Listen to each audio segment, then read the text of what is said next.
Moi, toutes mes activités, j'ai jamais cru au mec, enfin, j'ai jamais cru au vendeur de rêve qui me disait que tu allais être millionnaire en 3 mois. Moi, ça a toujours été dans la douleur. Tout ce que j'ai fait, ça a toujours été avec beaucoup d'acharnement, beaucoup de travail, beaucoup de up and down en dents de scie. Et j'ai toujours pris la vie comme une course de fond et pas un sprint.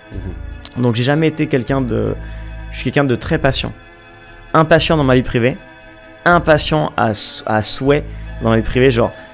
Mon entourage peut le confirmer, je n'ai aucune patience. Bizarrement, dans ma vie pro, j'ai une patience de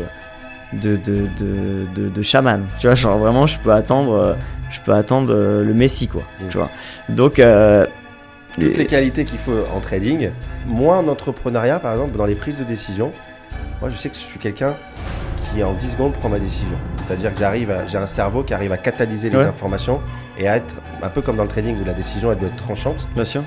D'abord liée à la patience. Donc là on parle de...